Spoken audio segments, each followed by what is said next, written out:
In the Andes Mountains in Peru lies the remote town of La Rinconada. At over 16,700 feet, it reigns among the highest human city on Earth. This isolated city possesses a harsh alpine tundra climate, with frigid temperatures plunging below freezing year-round. With thin, frigid air and barren, icy landscapes make living conditions extremely harsh. Yet despite the inhospitable terrain, over 50,000 people call La Rinconada home. Drawn by dreams of striking it rich, they endure the punishing climate and lack of amenities in pursuit of gold, buried deep beneath the glacial soil. They labor daily in makeshift mines, conducting dangerous, unregulated excavations that frequently lead to accidents and hardship. Every month, at least 7 workers are found dead 1.5 kilometers deep in the mine after accidents, leaving their lifeless bodies bearing traumatic injuries. Join me as I discover what these people think of living over the clouds, deal with the harsh climate, the dangers they face, and how this place came to be. Accessing this isolated place poses challenges of its own. A grueling 3.5-hour taxi ride along cliffside roads represents the quickest route from the nearest city of Puno.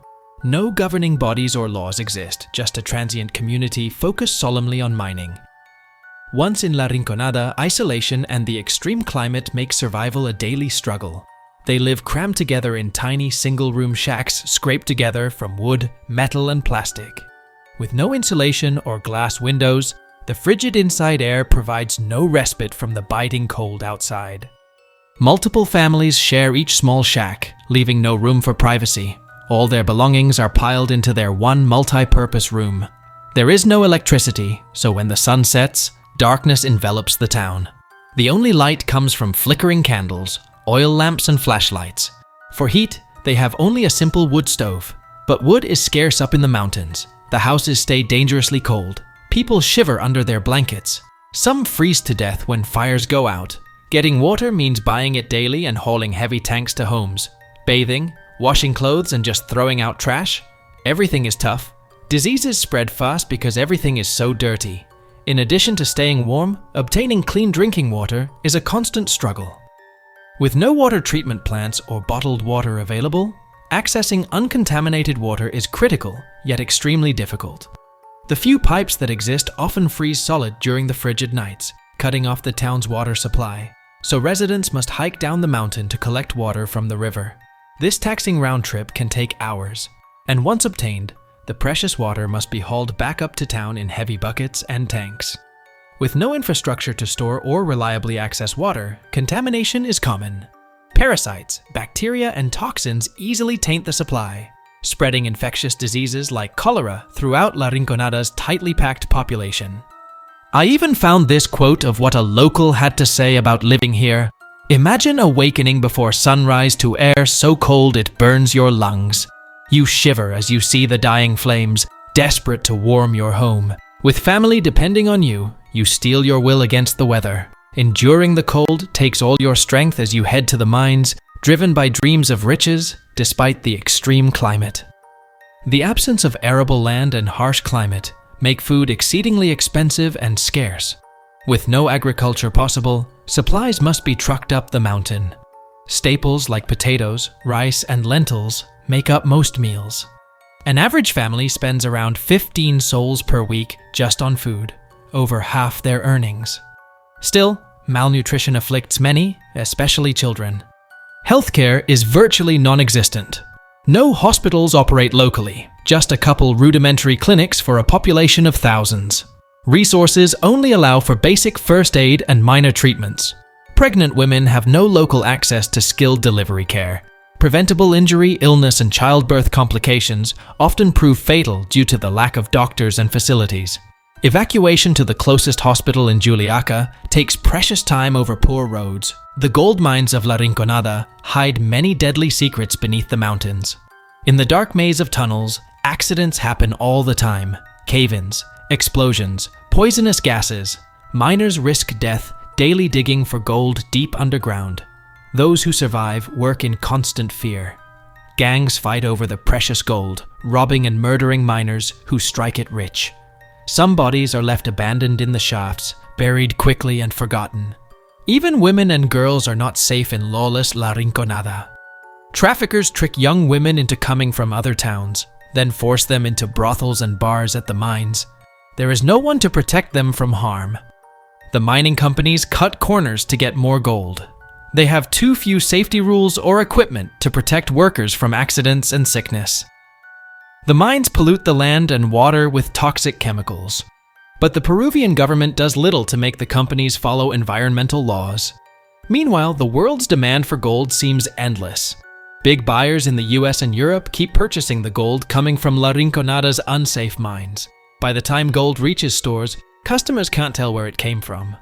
The modern gold rush in La Rinconada is ironic, as Victor Hugo Pachas, a Peruvian anthropologist, points out. Small-scale mining in the Andes, like that in La Rinconada, has historically been a supplementary activity for farmers and ranchers. For instance, if gold becomes scarcer, mining may revert to a complementary activity for farmers, as it was in the early 19th century in Peru's Puno region. Laborers in informal mines often work under verbal agreements with minimal benefits or wages. The cachorreo system allows them to keep what they find in the mine for a day or two each month, leaving them unpaid if they find nothing. Miners may grumble about the system, but it remains unchanged due to its cost-effectiveness for contractors. The mining culture in La Rinconada is also marked by superstitions. For instance, miners believe in female spirits, such as La Gringa, who may guide them to rich ore veins in dreams. However, these spirits are considered jealous, and it is believed that they will not yield their gold if another woman enters the mine. There's also a disturbing belief that heavy drinking and relationships with young women bring luck, contributing to a troubling environment where young women, including minors, work in bars doubling as brothels. Conditions are also severe for palaqueras, women, often wives of miners, single mothers, or widows, engaged in scavenging through waste rock piles outside mine entrances to collect gold-bearing chunks. Despite performing a crucial task for the claim holder by clearing debris, palaqueras face heightened vulnerability as they inhale rock dust and poisonous fumes while searching for any trace of gold in the discarded piles. While larger amounts of ore are typically processed with cyanide for gold extraction, the smaller quantities obtained by palaqueras and miners on their cachorreo days are usually crushed with mercury. Mercury binds to the gold, forming an amalgam lump, a process conducted in a tumbler-like drum or with large rocks using a tool called a quimbolette. Subsequently, the miner or palaquera brings the amalgamated lump to a buyer who employs a blowtorch to vaporize the mercury, leaving the gold behind. Some gold shops utilize devices to capture mercury, but both shopkeepers and miners remain exposed to toxic mercury vapor. This vapor drifts over the glacier above La Rinconada, condensing on the ice and contaminating the drinking water supply. Globally, this method of gold processing stands as the primary source of anthropogenic mercury in the Earth's atmosphere. By the time gold from informal mines in La Rinconada or other parts of Peru reaches wedding rings or watches, it shows no traces of the challenging conditions in which it was produced. While some gold is sold through legal channels, some miners opt for the black market to sidestep paperwork and taxes. Black market gold may undergo laundering, involving falsified paperwork to make it appear legal. Exporters may not inspect a mine to verify compliance with regulations as long as the accompanying paperwork seems legitimate. Ultimately, a significant portion of Peru's gold is exported to refineries abroad, with Switzerland receiving about 1/3 of these exports. Switzerland refines up to 70% of the world's gold. The surge in gold prices has elevated once modest Peruvian brokers to top exporters swiftly. However, increased scrutiny from environmental and human rights organizations, along with high-profile cases, has prompted efforts to clean up the supply chain. Noteworthy cases include Peruvian customs agents seizing a 200-pound shipment bound for Switzerland, and US arrests of refinery employees on money laundering charges. Cleaning up the supply chain involves mandating miners to comply with regulations and enabling buyers to trace the gold to its source, verifying the conditions at the mining site. Addressing the surge in unregulated mines in Peru has become challenging, as gold prices climbed from less than $300 an ounce 2 decades ago to around $1,700 an ounce. Small-scale operators, unable to conform to regulations designed for large corporate mines, often evade taxes and receive minimal official oversight.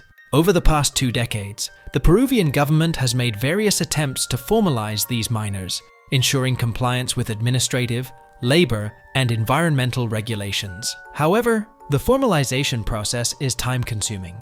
Out of over 50,000 informal miners registered with the government, only about 1,600 have completed the formalization process, which mandates tax payments, obtaining necessary permits, and managing environmental impacts. The remaining tens of thousands of informal miners can legally sell gold as long as they declare their commitment to compliance.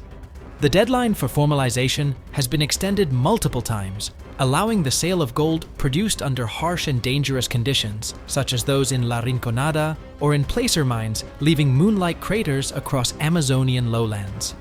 This means that gold, potentially obtained by a miner on their Cacorio day, with associated health and environmental risks, may find its way into wedding rings or Swiss watches. As a relatively new settlement founded around gold mining, La Rinconada has little history or cultural heritage of its own to preserve or celebrate. The town only emerged several decades ago during a gold rush in the Peruvian Andes. In the short time since, its remote mountain location and harsh conditions have prevented the establishment of permanent institutions, records, or sites of historical significance. With resources devoted to basic survival, there has been scant opportunity to maintain museums, archives, monuments, or other repositories of cultural artifacts. La Rinconada remains focused on the present-day requirements of its mining economy and providing for its families. While some surrounding areas of the Andes do contain sacred relics and ruins from ancient indigenous cultures, none have yet been documented within La Rinconada itself. The isolated town has had minimal contact with or influence from the major population centers of Peru that house richer cultural heritage. Any traditions maintained are recent imports. The only noted landmark is the adjacent glacier peak dubbed La Bella Durmiente, or Sleeping Beauty. But even this natural wonder goes untapped as a resource to develop local tourism or pride. Educational opportunities in La Rinconada are dismal. While a handful of primary schools exist, there are no secondary schools. Classes take place in dilapidated spaces, lacking heating, books, or proper supplies. Many children work from a young age to aid their families rather than attend school. For those who do enroll, teacher absenteeism is high as few want to endure the harsh conditions. Most youth remain uneducated and illiterate. The mines excavated into the mountains provide the only jobs. Men descend into unstable tunnels for up to 24 hours at a time, constantly breathing toxic air. They chip away at rock while risking lung disease, cave-ins, and injury. Their meager findings may earn only a few dollars after months of work. It is a relentlessly harsh existence in exchange for a slim hope of one day striking it rich. Every breath at this high altitude contains only half as much oxygen as at sea level. Prolonged oxygen deprivation can lead to chronic mountain sickness, CMS, marked by an excessive proliferation of red blood cells. Symptoms encompass dizziness, headaches, ringing ears, sleep disturbances, breathlessness, palpitations, fatigue, and cyanosis, which causes purplish-blue discoloration of lips, gums, and hands. In the long term, CMS can progress to heart failure and prove fatal. Resettling at a lower altitude is the only cure, though some damage may be irreversible. CMS poses a significant health risk for the approximately 140 million people worldwide residing above 2,500 meters.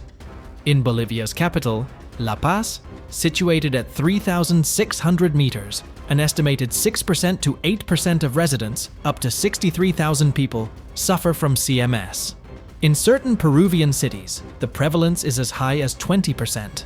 La Rinconada stands as the global epicenter of CMS, with researchers estimating that at least 1 in 4 residents grapples with the disease. Commerce in La Rinconada centers around a few open-air markets, where vendors in tents peddle a limited selection of imported food, fuel, and mining goods at inflated prices. There are no formal stores, restaurants, or other retail businesses. With meager earnings, families can barely afford staples like potatoes, rice, oil, and wood.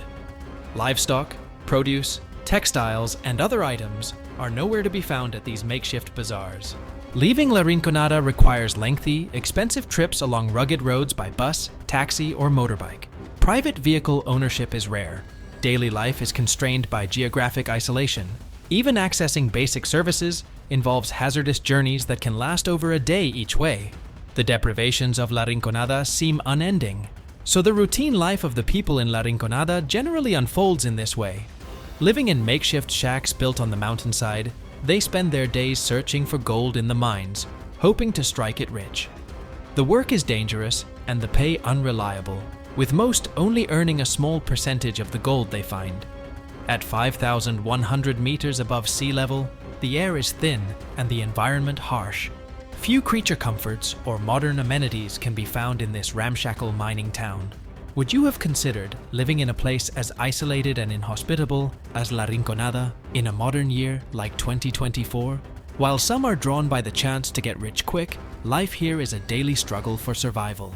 This concludes what we will tell about La Rinconada for now.